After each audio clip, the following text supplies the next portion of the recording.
তাদের শিক্ষার দরকার আছে। এই যে বেগম রোকেয়া সাখাওয়াত হোসেন, তিনি অনুধাবন করলেন যে নারীদেরও অনেক ক্ষমতা আছে, তারাও সমাজকে অনেক কিছু দিতে পারে।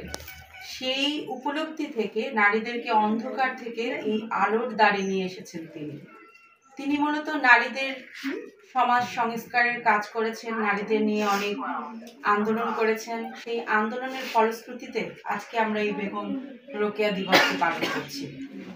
আমি মনে করি প্রত্যেকটি নারীর মধ্যেই এক একজন রোকেয়া আছেন। সেই রোকেয়াকে আমাদের জাগ্রত করতে হবে। এত বছর পরে এসেও আমরা তাকে আজকে স্মরণ করছি। সেই স্মরণ কেন করছি? তার একমাত্র কারণ নারীদের মধ্যে সেই স্পিরিট তৈরি করে দেওয়া। ইতিমধ্যে আমাদের সাংবাদিক ভাই বলে গেছেন, আরো বক্তারা বলে গেছেন, অনেক ভালো ভালো কথা বলে গেছেন। আসলে আমরা জানি না যে বেগম রোকেয়া কি, তার সমাজে কি অবদান ছিল। তিনি কিন্তু শুধু নারী জাগরণের অগ্রদূত ছিলেন না, তিনি একজন সাহিত্যিক ছিলেন, তিনি ঔপন্যাসিক ছিলেন, তিনি প্রবন্ধ লিখতেন, তিনি গল্প লিখতেন। তিনি যদি গল্প লিখতে পারেন, সাহিত্য লিখতে পারেন, আমাদের জন্য উপন্যাস তৈরি করতে পারেন, তাহলে আমরা আজকের নারীরা কেন পারবো না? বিশ্ব তো অনেক এগিয়ে গেছে, আমাদের জন্য অনেক ভালো ভালো, আমরা ডিজিটাল হয়েছি, ভালো ভালো অনেক সুবিধা আমাদের দোরগোড়ায় এসে দাঁড়িয়েছে।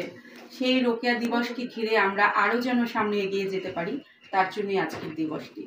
এবং আসলে সত্যি আমরা পাঠ্যপুস্তক ভাই বলে গেছে, পাঠ্যপুস্তক ভালো করে তাকাই না, সেখানেও কিন্তু এই নারী জাগরণের অগ্রদূত সম্পর্কে অনেক কিছু লেখা আছে, অনেক কিছু জানার আছে। আজকের আমি খুবই দুঃখ পেলাম যে আজকে আপনাদের মধ্যে বেগম রোকেয়া সম্পর্কে কিচ্ছু বললেন না। আমি কিন্তু খুব এক্সপেক্ট করেছিলাম যে আপনারা কিছু একটা বলবেন, খুব ছোট্ট করে হলেও বলা উচিত ছিল। কারণ এই বেগম রোকেয়া সাখাওয়াত হোসেন তিনি কিন্তু শুধু নিজের জন্য করেননি, সমগ্র বাঙালি জাতি নারীদের জন্য করে গেছেন। সেই নারীরা যদি আমরা তার সম্পর্কে না জানি, এটা সত্যিকার অর্থে আমাদের জন্য লজ্জা।